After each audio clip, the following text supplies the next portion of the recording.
विधवा बहू का फैसला। महक की शादी रोहन से होती है। रोहन माँ बाप का इकलौता बेटा होता है, लेकिन फिर किसी कारण से रोहन की मौत हो जाती है। बेटा महक, तेरे आगे इतनी बड़ी जिंदगी है, फिर बच्चों की भी जिम्मेदारी। तू कोई काम कर ले। मैं तो कहती हूँ रोहन के ऑफिस में ही बात कर ले, शायद तेरे लिए कोई काम निकल आए।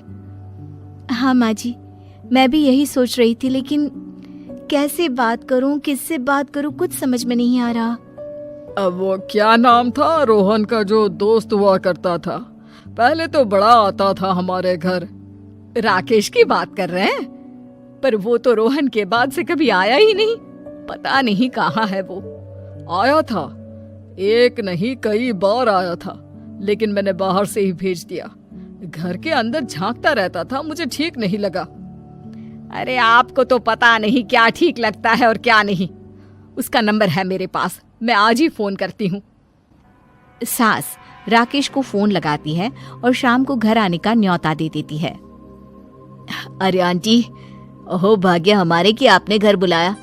मैं तो कई बार आया, लास्ट टाइम तो अंकल से मुलाकात भी हो गई थी।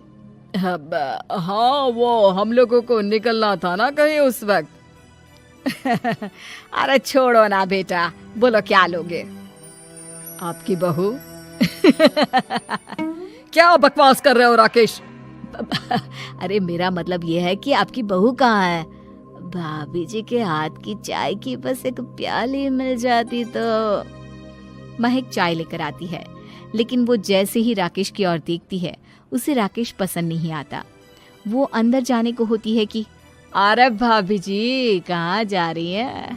बैठिए तो सबके साथ। जी नहीं, बच्चों को खाना खिला रही हूँ, आप माँ जी से बात करें ना।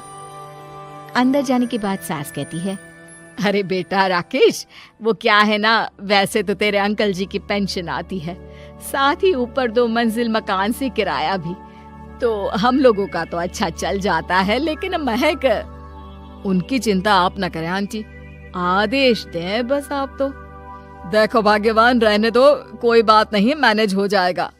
अरे क्या मैनेज हो जाएगा अंकल, हमें भी बता दें।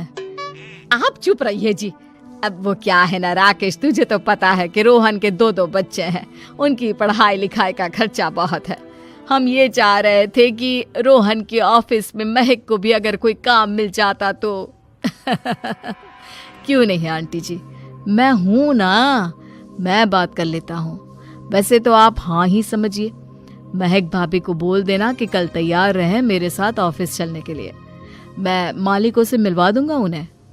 महक अंदर से सब सुन रही थी। अच्छा आंटी जी, तो चलता हूँ, कल आ जाऊंगा। अच्छा भाभी जी, तैयार रहिएगा कल।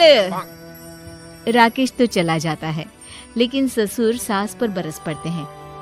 मुझे ये आदमी एक पैसे का पसंद नहीं है। तुम इसे बोल दो कि हमें कहीं नहीं करवानी बहू से कोई नौकरी। अरे क्यों नहीं करवानी? सारा पैसा मैं इसके बच्चे और इसी पर उड़ा दूंगी, तो मेरी बेटी को क्या दूंगी? जरूरत क्या है तुम्हारी बेटी को तुम्हारे पैसे की? अरे वो तो पहले ही बड़े पैसे वाले घर की बहू है। अपनी बहू की सोचो जो अब तुम्हारी बेटी जैसी है। बच्चे रोहन की आखिरी निशानी है। अरे अपना भाषण अपने पास रखो। सारा दिन घर पर बैठी रोटियां तोड़ेगी, तो काम करे ना कुछ बाहर जाकर। बहू सब सुन रही होती है। वो अगली सुबह बिना मन के तैयार तो हो जाती है, लेकिन जैसे ही राकेश आता है, क्या बात है भाभी जी, रेडी हैं? तो फिर चले डेट पर, मतलब इंटरव्यू पर। महक सामने आती है कि सामने ससुर जी खड़े होते हैं। हाँ महक बेटा, आओ चलते हैं, मैं भी चल रहा हूँ। ससुर को तैयार देखकर राकेश का चेहरा बन जाता है। अंकल जी, आप परेशान हो जाएंगे। अरे रहने दीजिए ना, धूप भी बहुत है। वैसे भी स्कूटर में तो 2 लोग ही बैठ सकते हैं ना। तो तुम चलो, मैं बहू के साथ अपनी कार से आ जाता हूँ।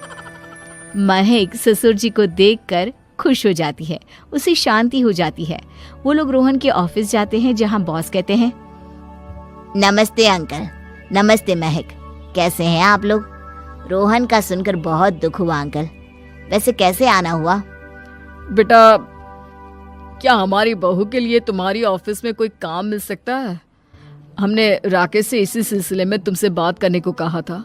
उसी के कहने पर हम दोनों तुमसे मिलने आए हैं।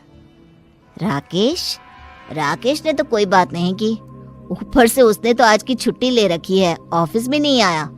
बोल रहा था जरूरी काम से जाना है। महक और ससुर एक दूसरे को देखने लगते हैं। वैसे महक, क्या किया है आपने? I mean, इंग्लिश कैसी है आपकी? महक बॉस से अपनी पढ़ाई लिखाई और क्वालिफिकेशन के बारे में सब कुछ बताती है। ग्रेट, आपके लिए काम तो है लेकिन ऑफिस में नहीं। सर, मेरे बच्चे छोटे हैं, मैं फील्ड में काम नहीं कर सकती हूँ।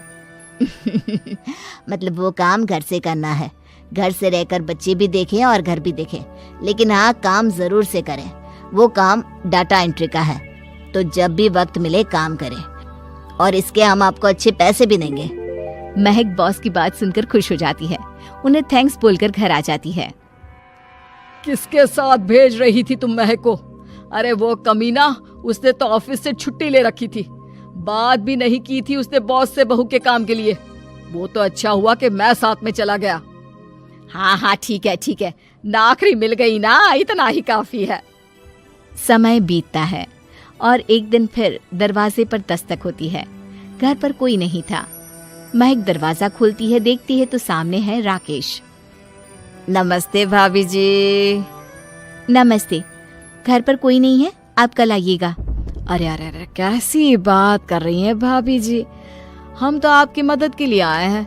वो क्या है ना, अंकल जी का फोन आया था कि आपको किसी मदद की जरूरत है। महक को आश्चर्य होता है कि उसके ससुर ने राकेश को फोन क्यों किया।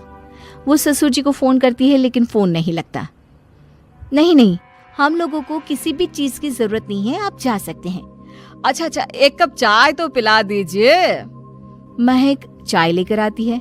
चाय पीने के बाद, रोहन मेरा बहुत अच्छा दोस्त था, उसने मुझसे कहा था कि वो रहे ना रहे, उसके घर वालों का, खास करके आपका ख्याल मुझे ही रखना है, तो मैं कल फिर आऊंगा भाभी जी। नहीं, माता पिताजी है नहीं, वो 4-5 दिन बाद आएंगे। आप उन लोगों के आने के बाद ही आइएगा, मुझे ये सब ठीक नहीं लगता। अरे छोड़िए ना भाभी जी, लोगों का तो काम है कहना। मेरा मतलब है वो तो बोलते ही रहेंगे। आता हूँ मैं कल। महक को अब गुस्सा आ जाता है। हमेशा शांत और मधुर बोलने वाली महक पहली बार जिंदगी में फैसला लेती है, और फैसला होता है राकेश को सबक सिखाने का। बड़े बेशर्म हैं आप, किसने कहा आपको कि आप आए? अरे भैया, साफ साफ बोला ना कि नहीं जरूरत है किसी की मदद की, मैं अकेले सक्षम हूँ अपना घर संभालने के लिए।